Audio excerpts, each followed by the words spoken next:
Good morning, everybody. Thank you so much for joining us. We've got some people already in the chat, so it's wonderful to see you. Happy Friday, and welcome to the AI Advantage Academy, the AI Innovator Spotlight. And I'm absolutely delighted to have Marie Rowe, who is an independent travel specialist, joining us today to talk about her experience with AI and how it was impacting her business, and now how she is using it to really transform the way that she works with her clients, and also how she uses AI across her business.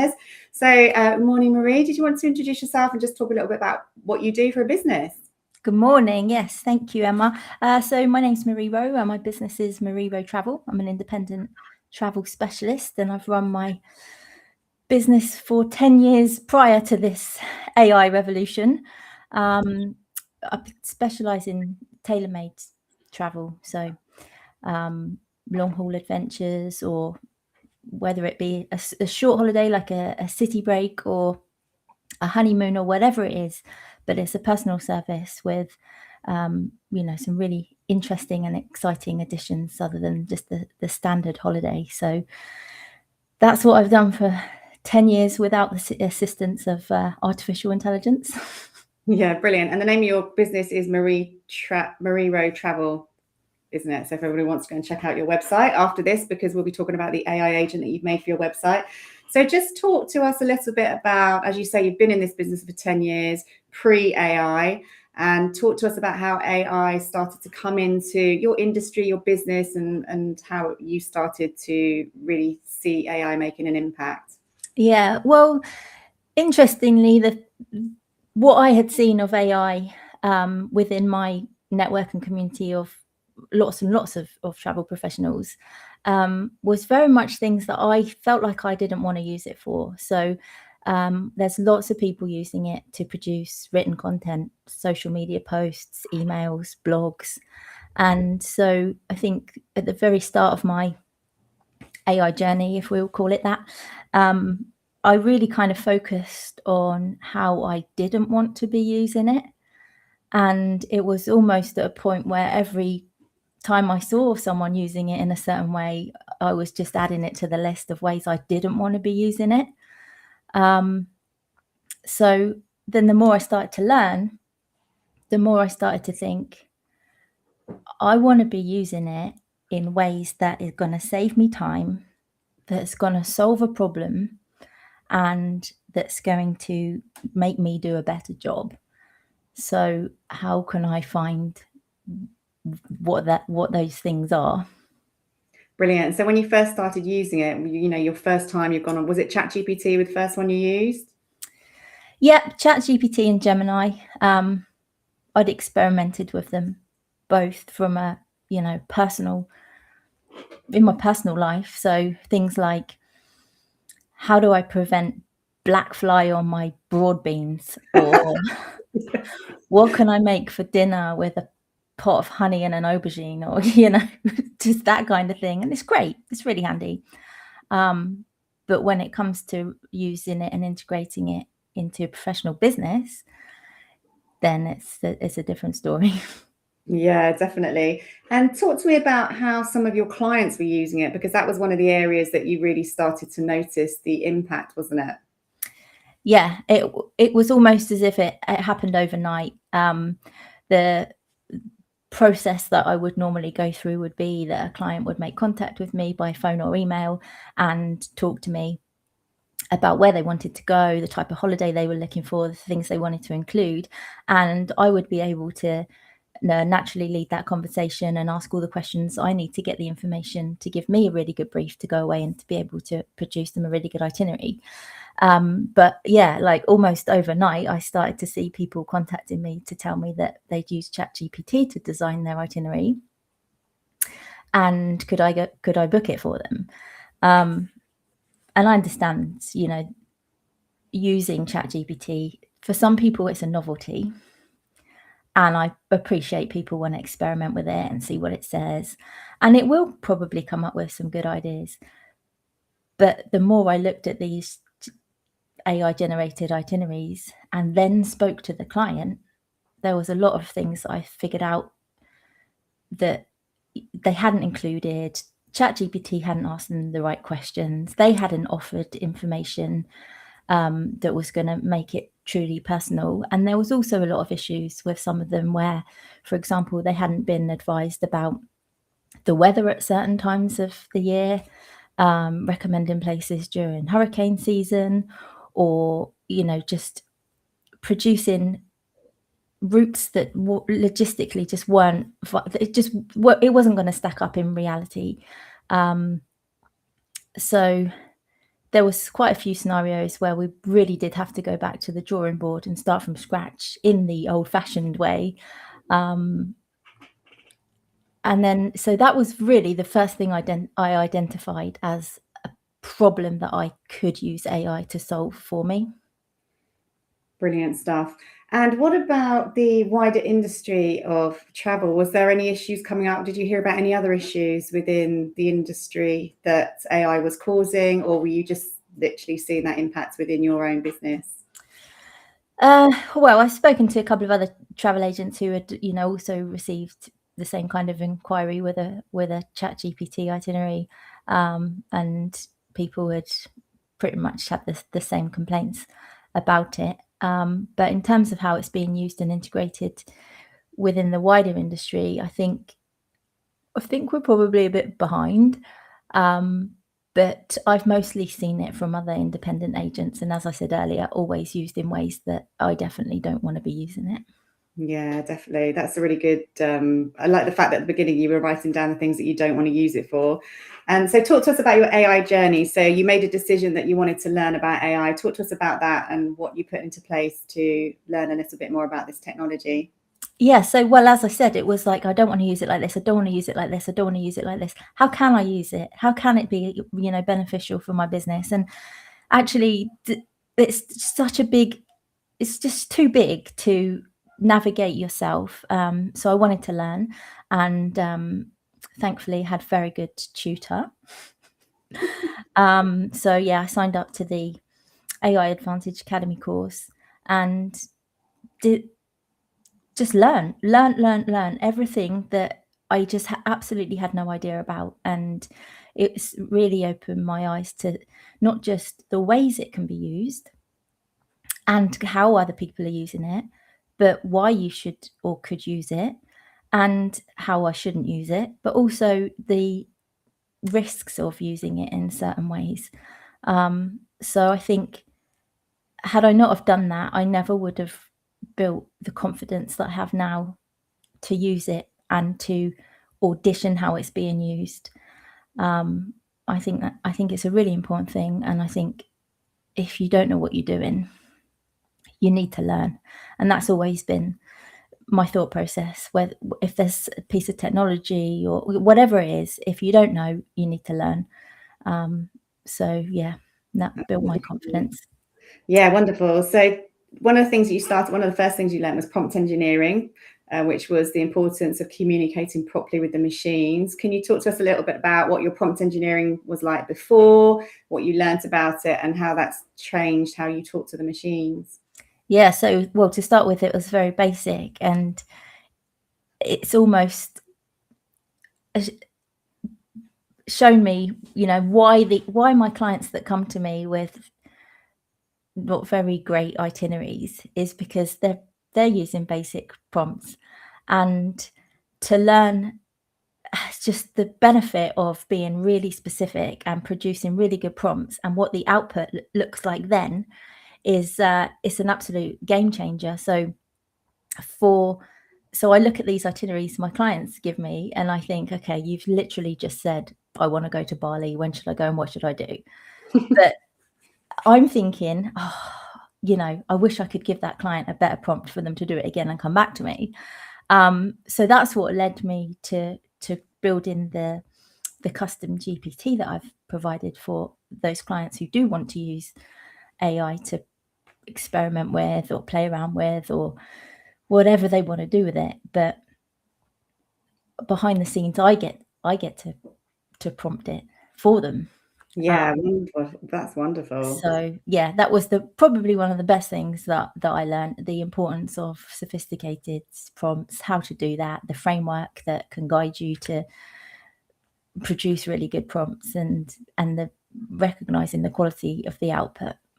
Absolutely, because so many people using AI don't understand that really it's an autocomplete on steroids. So it's absolutely vital what you put into your prompt is going to determine what you get out of it. And just learning some of those prompting techniques can make such a difference to the output that you get. You also spoke at the beginning that you wanted to learn about where AI was going to save you time, help you solve a problem in your business. So talk to us about that process and some of those areas. And we'll talk about Virtual Marie in a minute, your GPT that you built, which is amazing. But how did you go around that process of looking at your business then through the lens of AI? So, well, I looked at the processes that I have and what, how I do my day-to-day job, and where are there areas that cost me a lot of time, and where are there areas that I think I could do a better job. And by just auditioning all of those processes and looking at, where AI could potentially help, but then also to look at, is it going to save time or is it going to cost me more time? And just use it. So working with ChatGPT, who now has a complete upload of everything about my business, a ginormous knowledge base, and working with it, prompting it to ask it, where are the holes in my business? What can I do better? Is it worth it? And a ranking system, right? If I use it for this or this or this, is it going to achieve what I'm looking for? And to produce a proper use case, because, one of the biggest things I've learned out of all of this, and I say it quite a lot, is just because you can doesn't mean you should. And I've talked previously about maybe travel agents using it to design itineraries for their clients and places that they're not particularly knowledgeable on. But, there's risks involved in that. And we've learned about things like hallucinations and, information that's inaccurate and incorrect. So that whatever you get there, you need to go and verify it. So actually, if you don't just do that in the first place, you're actually causing yourself even more time. So yeah, I wanted to be really clear about what my issues are that I could genuinely use AI to solve and save time. And the biggest thing I identified as an issue for my business is clients bringing me inadequate ChatGPT itineraries. I wanted to fix that. Wonderful. You've touched on so many really good points there. Obviously, making sure that you're applying AI where it's feasible and valuable, and something that's going to save you time, because sometimes AI can actually create more workload if it's not done properly. And also identifying where that human touch is, because as an independent travel specialist, that is your unique selling point, is the fact that the human side and your expertise. You travel the world yourself. You've been to so many countries. I know last year you said you've been to 8 countries. So you have that first-hand experience, which is something that ChatGPT just doesn't have. So you've raised some really, really good points there. But also let's talk about this solution that you created, Virtual Marie, which people can go to your website and actually try out. But let's talk about what that does, how you built it, and how it's helping you. Yeah, so it's not for everyone. It's not everyone's cup of tea. And obviously my preference is always for someone to get in touch with me by email, phone, and have an actual conversation. But for the people that do want to use it, and I have recognized that there are a lot of people trying to use it, whether it's a one-off or their preferred way of planning everything. So I thought, okay, so the problem is the itineraries are poor. So how can I make sure they're delivering me really good itineraries that essentially form a brief that I can work with? So I kind of just assessed where the gaps were and looked at also how I would create an initial brief with a client, the questions that I would ask. So I built a custom GPT called Virtual Marie, creative, I know, to behave in the way I would behave on a phone call with a client. So I've instructed it to navigate the client through a certain set of questions, Also to make it a lot simpler in the process. So I've made sure it's not doing things like recommending airlines or hotels, because that's my job. I need to make sure that, you know, I'm recommending things that are right for the client based on getting to know the client and what they like, and also understand how AI is working and ChatGPT is working when it's recommending hotels to people. It's not because it's connected the dots between that person's interests or the convenience. It's because, you know, someone somewhere has got great content online. So the output is a much stronger itinerary that's from a train. It's been trained to talk to the client about the weather and make sure it knows and understands certain things.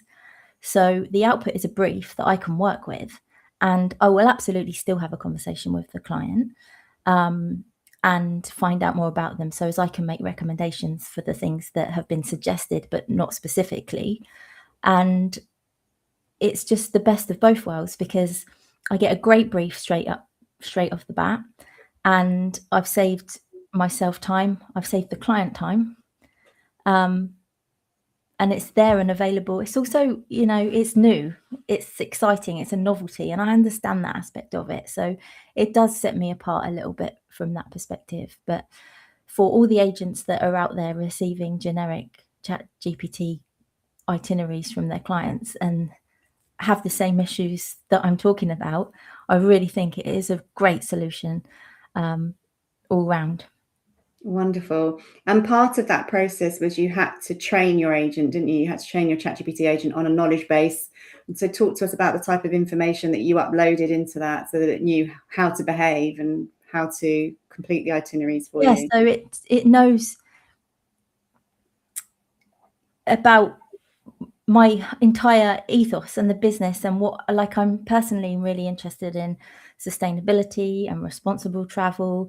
I've got a strict animal welfare policy, so I won't sell unethical attractions and all of these things. And it knows all of this, and it helped me produce the content for my new website. So it knows my target audience, it knows the clients I'm trying to attract. It knows my strengths and weaknesses. It knows absolutely everything about me and my business. So it has that information available, but then it also has really specific instructions from me of what not to recommend to my clients and what it can recommend. So as it is aligned with my mission, my vision, my values, my ethos, all of the things that are important about my business. So it's very much designed for the exact type of client that I'm looking for. It's not going to be recommending something that isn't aligned to my business and what I stand for. Wonderful. And that's absolutely one of the things that people need to be aware of, is the importance of training AI on your business so that it can absolutely reflect, like you've mentioned there, your values, your ethos and everything. So talk to us about what that process looks like. I want to go on a holiday. I've jumped on your website. How do I access Virtual Marie? Yeah, so there's a link on my website, a tab for AI, and it introduces the virtual version of me. It talks about why you would use it, how you should use it, and the benefits of using it. But it's also very clear about, you know, how it works and the risks of using it. But I'm also really clear about the fact that this is just a startup, a point for inspiration and generating ideas, but very strongly suggesting that you do need to then bring that back to me for the human input to verify what virtual me has said, just in case, and also for the financial security and protection of having a holiday properly created and packaged, and the support that comes with that. So I'm just not detracting from any of the human element. I'm just giving the client a safer and more responsible and much better output with their initial brief. So there's a link to it on the website if you want to use it. And there's also an AI vision statement on the website, which talks very clearly about what I will and won't use AI for in my business. And I think any business that's using AI needs to be really clear about how they are using it or not using it, because I think the client just has a right to know. So that was really important to me as well. So I did that. Wonderful. And so when they're on Virtual Marie, they're talking to it in natural language. They're literally having a conversation with it. They'd ask all their questions. Well, it starts with a series of auto-generated questions if you need some help. And you can select one of those. For example, if you know where you want to go, but you don't know what you want to do, or you know what time of year you want to travel, but you don't know where you want to go, those kind of things, you can kickstart a conversation. And I'm very friendly, I'm very polite. It's designed to not overwhelm and overload the client as well. So restricted how many initial suggestions there could be, but it will guide you with just asking more questions to get more information out of you, to help,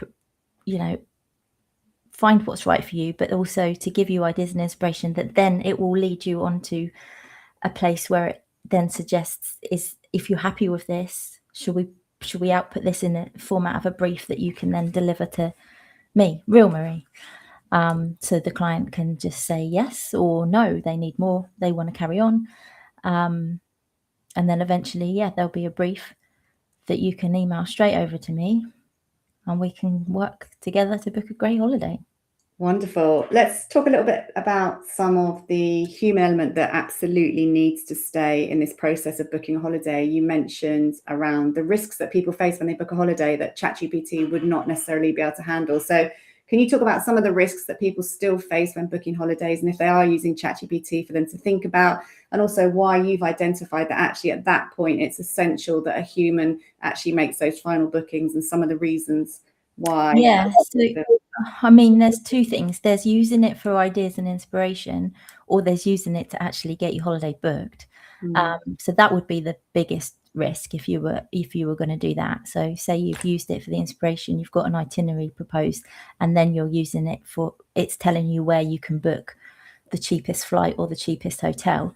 It's taking you away from that onto websites that you might not even have heard of, and you're booking flights on one website, hotels on another website. That's not protected as a package. You're at risk of having this kind of things happen all the time. Your flight's cancelled, you've got a hotel you can't get to, your hotel burns down, you've got a flight, nowhere to stay, all these things, and no one to turn to, because you can't go back to ChatGPT when your flight's been cancelled and it's going to help you out. It's not. So for me, it was very much about removing any recommendations to take you away from the site and where to be booking things, because it's not a safe way to be booking travel. So the Virtual Marie will help you design the itinerary, and then the powerful bit is bringing it to me. So I can build that with the client. I can book it with reputable suppliers, with flight times that suit the client, rather than just here's the cheapest one, but maybe you don't want to fly at 5 o'clock in the morning. So it's all designed to suit the client, and then they've got the financial protection of having it booked by a professional travel agent, a licensed travel agent, and the ongoing support. So if something does go wrong, which things do happen all the time, there's someone there, a real human there to look after them, so they can phone me, not Virtual Marie. That's she's not going to help in a crisis. Yeah, that's absolutely fantastic. And somebody listening might think, gosh, that sounds really cool. But just to remind people, you didn't know anything about AI agents or how to build them before the training course. And here you are, you've got one fully operational. That training course lasted 16 weeks. It wasn't the only thing you learned lots of stuff. So just to really encourage people, I think that some people can feel so overwhelmed hearing about AI agents and automations, but actually if you just learn how to do it, it's really not that difficult. You don't need to be technically minded. You just need to get the right training. So that's wonderful. And I hope people go over to your website and try it out. But that also brings me onto your website, your passion projects, the one that you had parked. Like most business owners, we have things that are just at the bottom of our things to do list for months because we're so busy in the day to day. Talk to us about your website and how AI enabled you to launch your fantastic new website. Yeah, I've wanted to build a website for seriously, probably about 5 years, it's been on my to-do list. And I didn't really know where to start. It was very overwhelming.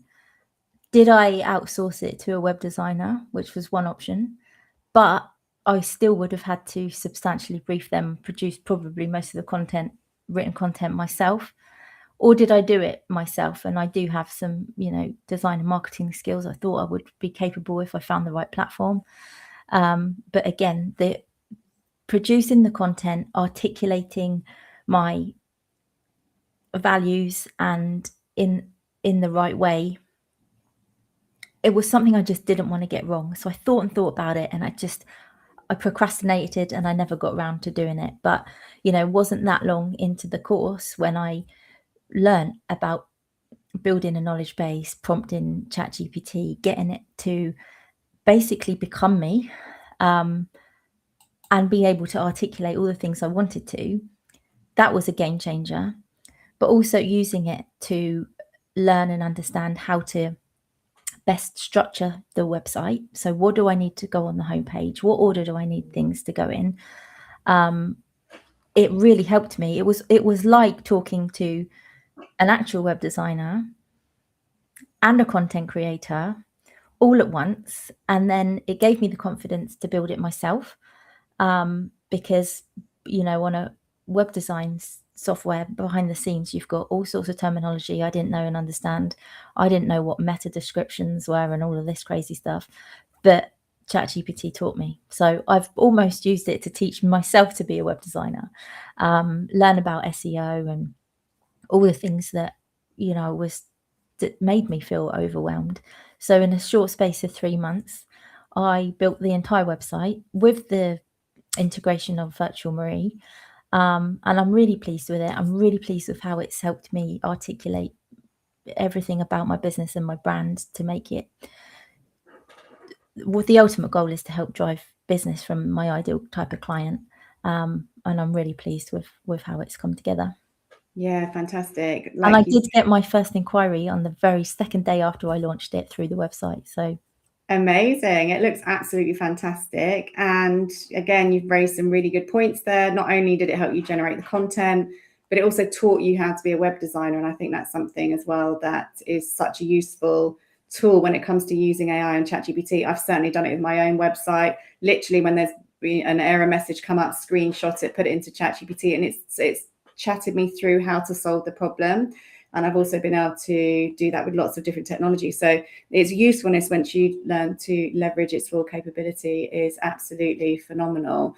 You also created some of your images on your website as well, didn't you? Talk us through that process, because I know when we did images, first of all, it's actually very difficult to produce good quality images using AI. Again, it's all down to your prompting, and you've managed to do that. So anybody who might have tried imaging and thought, goodness me, that's really difficult. How did you conquer that? Because you've got some beautiful pictures on your website.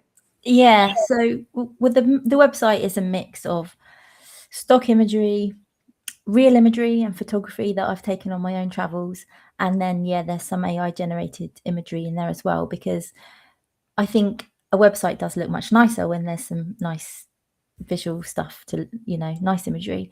But there's some things that are very difficult to produce an image for. So things like customer service, you want an image to go with that section on customer service, but you don't want a tacky stock image of, people in a call center on that's just not reflective of my business or my brand. So I used it to create some visuals that are in an office and home office environment. I wanted it to be quite reflective of, what the actual situation is. So there's pictures of travel planning, there's pictures of my laptop, there's pictures of the website, things like that. And absolutely, I have improved my prompting to generate those images, because you might remember when I first started learning about imagery, I hated it. It was the output was hideous, and it was my problem, not ChatGPT. But to learn how to articulate exactly what you're trying to achieve, to reflect the brand that ChatGPT knows, because I've taught it, and to develop a style that is unique to me and that I can use, whenever I need an image to represent something that isn't easy to just grab a photo of. Yeah, fantastic. And so what would you say finally to anybody out there who is dabbling with AI? Maybe they're using ChatGPT, a few AI tools. What would you say to people in terms of them actually taking their AI usage to the next level and leveraging it as much as you have for your business? Yeah, I think I would just advise, first of all, I'd advise anyone to get some training, because there's so much you don't know, and it will genuinely really, really help. And the things it will help with are the things I think are really important that you look at, is to create some solid use cases. Really audition what you're doing in your business, where you've got issues, and what can AI solve for you, to free up your time, to help you do a better job, to actually solve problems that do exist. And I think it's really important that you remember as well that, like I said earlier, just because you can doesn't mean you should, because what are the risks of using it, for example, to create social media posts, to really generically be putting out content that's clearly written by ChatGPT. Everyone's doing the same thing. How's that affecting your reputation? If your clients are seeing that, they're going to be wondering what else you're not doing yourself.